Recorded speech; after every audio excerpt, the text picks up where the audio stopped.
aan gudagalno su'aashii ugu horeyso waxay noqonaysaa sida tan: why did you leave your last job? waxaad ugu tagtay shaqadaadii kuugu dambeysay. shaqadii kuugu dambeysay reasonka ama sababta aad ugu tagtay ayaa lagu weydiiyey. taaba marka laga doonayaa qaabka loogu jawaabi lahaa. as we know, sida aan ognahay shaqada waxaa loogu tagaa siyaabooyin fara badan. marka one way ama one reason looguma tago, different reasons, sababa kala duwan baa shaqada loogu tagaa. marka waxaan ku xusaynaa sababahaas ayaan horta xusaynaa marka hore ilaa 5 reasons ayaan xusaynaa oo aan sheegaynaa. kadibna markaas waxaan bixin doonaa example ayaan bixinaynaa. waayahay reason 1, reasonka koowaad maxaan dhahaynaa? reason 1, sababta koowaad shaqo loogu tagi karo waxay noqon kartaa you feel you have reached your full potential and you are now looking for a new challenge with an exciting and ambitious company. waxaa ka mid ah reasonka tusaale waxa aad gaartay meel sare ayaad ama aqoon dheer baa ku korortay, wax badan baa ku ziyaaday oo meel dheer baad gaartay. and now you are looking for, waxaan raadinaysaa markaasi for a new challenge. challenge cusub baad raadinaysaa with an exciting oo xamaasad ama ku xiisa gelinayo iyo company hami leh. marka meesha aad joogtid haddii aadan ka dhaqaaqayn oo aadan sii baramoysaynin oo aad kor lagu qaadaynin, marka waxaad raadsanaysaa markaasi company oo mataqaanaa ku xiisa gelinayo haddana leh waxa loo yaqaana ambitious hami. marka qofka saas ugu tagi karaa shaqada koowaad. reason 2, sababta labaad ee company ama shaqa shirkad ama meel aad ka shaqaynaysid aad ugu tagi kartid waxaa ka mid ah shaqadaas aad siiga tagaysid waxaa ka mid ah you are no longer finding your work fulfilling. in badan ma aadan helin booskii kuu qalmay oo shaqadaadii ma aadan helin. marka for example nin waxaa tahay aqoon ama khibrad ama skill qualities fiican leh, laakiin company aad joogtid ma aad joogtid booskaadii. you are no longer finding your work fulfilling. si buuxda maadan u helin. and you want a job, shaqana waa doonaysaa where your skills and qualities will be put good use. aad markaasi xirfadaadii iyo aqoontaadii aad ku soo bandhigaysid. marka reasonka labaadna kaas buu noqon karaa. reason 3, sababta saddexaad ee shaqo loogu tagi karo company ama shirkad ama meel aad ka shaqaynaysid muxuu noqon karaa?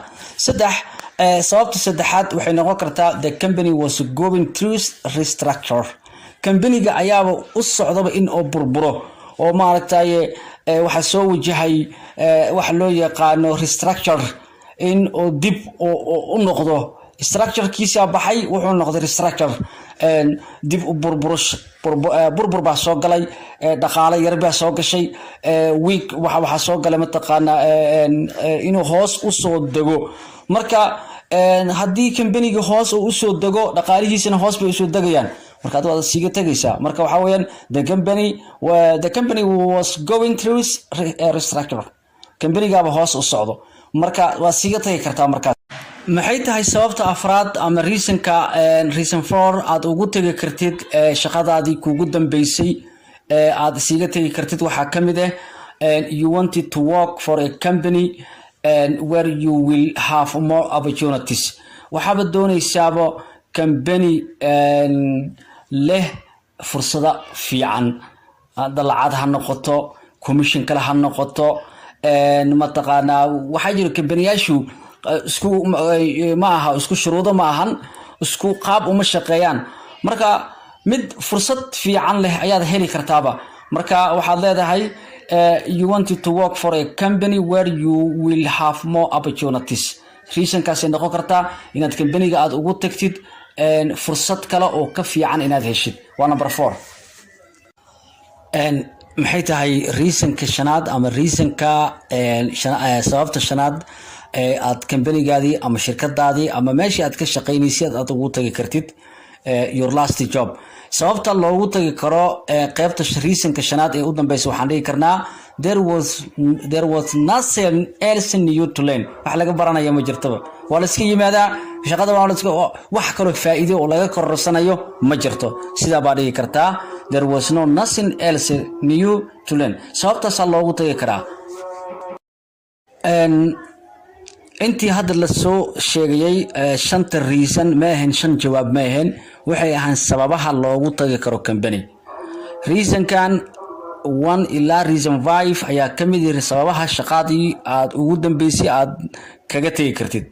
so example kan uu ka saacidiyaa marka waa kan waxa leedahay say waxa dhaxdaa baa lagu dhahay the company has changed company uu isbedelay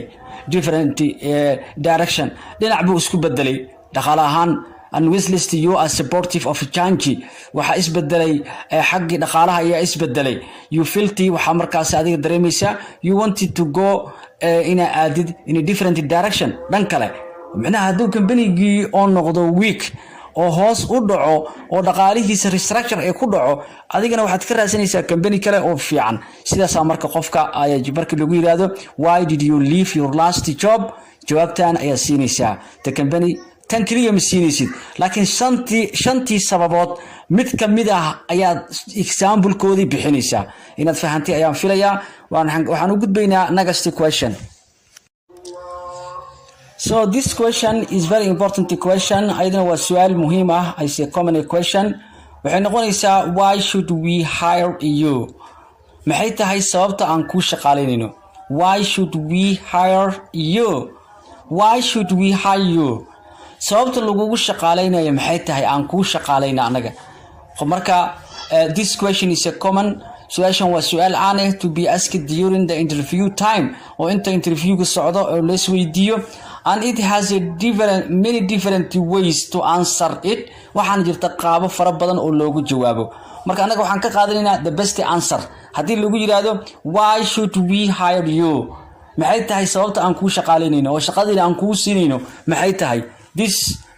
question su'aasha best answer ayaan u raadinaynaa waxaanu leenahay markaasi so best answer qabka ugu wanaagsan aad ugu jawaabi kartid hadii lagu yiraahdo maxay tahay sababta aan kugu shaqaaleynayno why should we hire you so we say you should hire me waxaad igu shaqaaleynaysaa because of my positive nature waxyaabahayga dabiiciga positive-kayga ah oo inuu fiican oo waxba aan lahayn oo xagga aqoontayda xagga weakness-kayga xagga strengths everything shaqadayda quality skills-kayga so of my positive nature ka igu shaqaaleynaysaa that the fact that I am very ambitious person xaqiiqdina waxaan ahay qof hami sare leh oo hami fiican oo hami weyn leh who wants kaasoo doonayo in uu guuleysto and because I am somebody waxaan ahay qof and you can train up la hagi karo wax loo sheegi karo la tababari karo wax loo sheegi karo waan ahay qof madax adag ma yihi waxaan ahay train up qof wax laga dhaadhici karo wax loo sheegi karo oo la tababari karana waan ahay train up and develop to be the person you need inaan ahay qof markaasi horumarsan oo ah waliba qofkii aad u baahneed aan ahay you need me to be inaan noqdo qofkii u baahneed oo qof aad raadinayso u baahneed inaan noqdo ayaad igu shaqaaleynaysaa you should hire me waxaad igu shaqaaleynaysaa because during my academic studies and intii lagu guda jiray xilligii waxbarashada academic-ayga I always put in the time wax kasta waxaan isku keenayay xilliga loogu talagalay loo baahan yahay to achieve my goals si marka hadafkayga guulahay u gaaro wax kasta waxaan u qabanayay xilliga loogu talagalay xilliga markii aan wax baranayay this profiles tan waxay cadeynaysaa that I am someone inaan ahay qof who can be related laysku hadlayn karo and to achieve inuu hanto ama uu qabto different targets hadafyo kala duwan and complete on dhammaystiro tasks on time shaqadiisa xilligii loogu talagalay oo ku dhammaystiri karo taaba igu shaqaalinaysaa marka jawaabta best answer ka hadii lagu yiraahdo why should we hire you sababtaan kugu shaqaalayna maxaan kugu shaqaalaynaa sababta noo sheeg hadii lagu yiraahdo jawaabtaas waa bixinaysaa muuqaalkeena maanta halkaas ayuu ku eegyahay waad ku mahadsantihiin barnaamijka dhageysigiisa inta barnaamijkan kale aan dib ugu kulmi doono waxaan idinka tagayaa fi amaan illah